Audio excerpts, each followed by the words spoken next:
much for staying with the McAllen Cable Network. I'm Roxanne Lerma. We are back in the studio today with yet another installment of Commissioner's Corner. Joining us today, our District 5 Commissioner, John Ingram. Thanks for being with us. Well, thank you, Roxanne. I'm glad to be here. So it's been a while, and we need to update our constituents, and there's a lot of stuff brewing in District 5. So let's start with the fact that it's kind of a historic district. Tell us about that. Well, it's one of the oldest parts of our town. And right. We have an actual historic district all along 15th Street between Business 83 all the way up to Pecan, and it's just a beautiful area of town with all kinds of things to do. I don't think people realize how much there is to do over there. We have the food truck park that has fallen in your district, and it has been a spectacular addition to our city. People really love this. Yeah, it was a real interesting project. Steve Elanius and I, with the help of the commission, decided to put that there, and it's really grown. Right now I think they have at least 12 or 13 trucks, and it's really special. If you go on Friday nights, it's really nice. The first Friday night of the month, it's Art Walk, and they also have, let's see, music after hours. Okay. And then the second Friday night, there's not, it's just Friday. There's not much going on but the food and the crowd. There's always food. Right, always food. And then the third Friday night, they have acoustic music. It's called Unplugged, and it runs from 7:30 to 9:30. And so we have people come in to play acoustic guitar and things like that that's not amplified. Mm-hmm. And it's really nice. We get a real good crowd then. And finally, on the fourth weekend of the month, they have a karaoke night at the same hours. And if you ever go, you'll see that it's just really popular with the kids in town. And the parents will come and the kids will be there and they're singing and having a really good time. And I'm just really proud to have been part of that.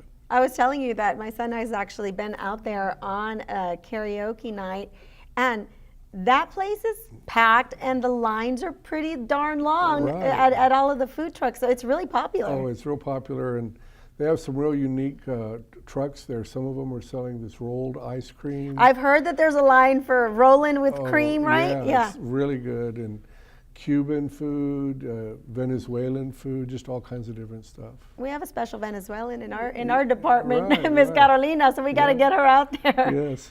Okay, so tell me about the winery, the Church Winery. Yeah, we have the old Church Winery, and that was a building that was starting to crumble. And once again, Steve Elanius and I you joined forces. Yeah, because people were asking me, well, what are we going to do with this old church? I think it was an old church. Right. And so we talked, and the commission supported the idea of renting the facility to the chamber if the chamber would go ahead and redevelop it. And they did. They, redid the whole inside, put a new roof on, and it's a great venue. The idea in the future is to bring in vats of wine where someone could come in and have a party, and you would have a wine mixing party there. Wow. It wouldn't be a bar, it'd just be a place where you could sample the wine and come in, and then there'd be ways you mix your wine to have your own personalized wine with your own personal label. But that's about probably a year down the road. And so right now what it's being used for is weddings, meetings, and it's really nice. It's a gorgeous venue. Yeah, for example, during the weekday, it's very affordable. During the weekday, for a half-day rental, it's $200, and for a full day, it's $300. Which is not bad at all. Oh, right, and it's really nice inside. And then if you're there for the weekend, it's $500 for the day. And it's really nice. I think people should try to take advantage of it. They have people coming in and renting it for art shows and other events there. I feel like we've become masters in McAllen at repurposing our old buildings. Our library used to be a Walmart, and now it's the largest single-floor library in the United States, and so the Church Winery is kind of like a play off of that. Yeah, and it blends in with the art incubator that we have across the street, which was our old library. Right. Yeah, and there we have 20 spaces for artists that they can rent for a low cost every month to try to get a start. They have art classes there, dancing classes there. They even have a high-tech area on the top for new companies trying to get a start in high-tech areas. So it's just really neat. We had Laura Robles from the Creative Incubator in fairly recently, and we were talking about the community classes that they have there. I mean, guitar lessons. You could learn how Right. to sculpt with clay. You mentioned, you know, the dancing. There's just a lot of different stuff that our families and our parents could go over there and do. Right, right. And then on top of that, you have just the beautiful art district. That, Right. if you've ever driven up the street, a lot of new houses have been built, and they're built in the style of the historic style. It's just really nice. So speaking of improvements, I know something that's really near and dear to your heart, and it's been a work in progress, and that's Crockett Yeah. Park. So tell us, well, what is the situation there? Well, they closed Crockett Park about 6 years ago, the school district. And when that happened, you started to see the whole neighborhoods kind of started to deteriorate. And you had the building that was empty and a big piece of property with a lot of fencing around it and playground equipment. And nothing there. And the kids couldn't get in Right. because it was closed and the school saw liability. So what we did, this is back when Mike Pettis was city manager, we went and approached the school district and came to an agreement to have a city school park. And in doing that, we had to fix the basketball pavilion. That's all fixed, new lighting, basketball there. You can go play at night. It's really nice. We have a track that was put in on the north side with solar lighting, and we're going to bring in benches and playground equipment as we go along. And then another real interesting part of that is that we went and we found the champion ebony trees here in McAllen, and we took seeds off of that, and we have about 500 seedlings planted on the north end of Crockett. And so these are gigantic ebony trees. The seeds are from there. We sprouted them, we have them growing, and now that's going to be our native tree garden for the city. And we also have other trees. We have anaquas, and I think cedar elm. And the idea for the city is let them grow about 6 or 7 years, and then we can pull them out and use them to fill up parks for the school district too, and the city. That's so innovative. Yeah, and the idea is, native plants are a big deal. They bring in the butterflies and the birds, and so now we have our own native tree garden there. So speaking of that, a play off of that is the community gardens. Right. Okay, so where do we want to take that? Well, what's happening there is the fire station that's there now. This is on the corner of Harvey and Main Street. Harvey and Main Street. Yeah. Okay. If you ever look, there's a vine along a fence. It's just totally covered, a grapevine. Okay? It's hard to know what's on the other side, but there's a community garden there, and we have the fire station. The community garden is just a great area that we put in.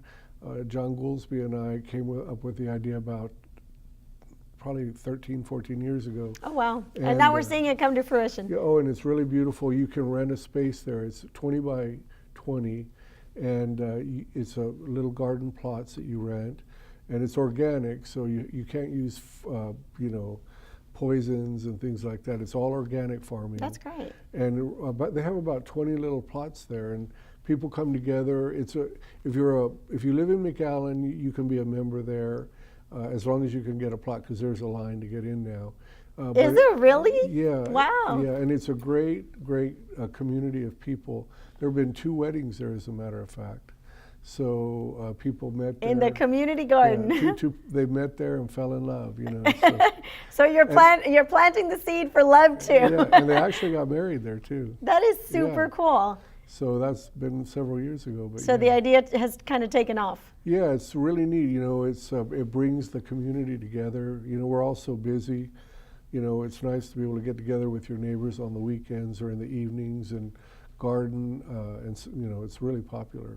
I know that you are kind of known for going door to door in your spare time and on the weekends, and the big deal is our community cleanup. Right. So how do you handle that in District 5, and what do you want to tell your constituents about participating in that?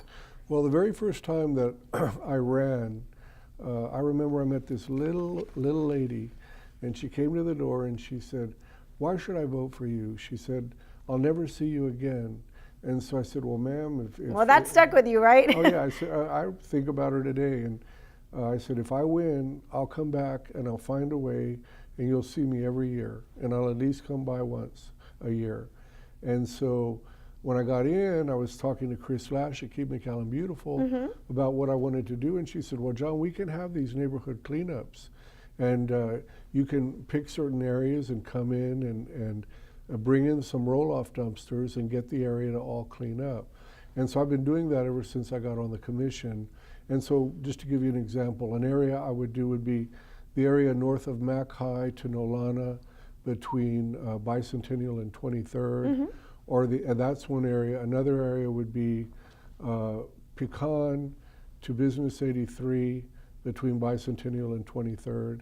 And what I do is once a month I'll take 3 days off. I have 8 areas like that in District 5 that I do, and I'll take 3 days off in the month and just walk that area. And it's kind of nice to get out of the office. I'm an attorney, and you get kind of tired of being, We're going to hit the streets. Yeah, being at your desk. And so I'll walk, and we don't bring in volunteers. We just, I go to the door, I hand them the pamphlet, and tell them, listen, we're bringing in dumpsters. You can throw away anything you want, except put the paint down on the sides and the tires off to the sides and stuff like that. But get everything thrown away, and it's been a really successful program. Just to give you an example, last year we had 7 cleanups. I missed one, and we picked up 146 tons. 146 tons. Yeah, and 2,900 tires. Wow. Yeah, and that was between September and March. September 16 through March of 17. And I don't do it in the summer because it's just so hot. Yeah, it's too hot. But I just did one the other day. I don't know the numbers on that, but it was really good, successful. And I mean, it's easy for the residents because you just go and you tell them, hey, you can get rid of your bulk items. We bring the roll-offs right out to them. And it's been really successful, and I think that they respond well. Well, and I like to do it because you knock on a door and they'll say, hey, my alley's got this problem, or there's a pothole down the street, or I have this other problem.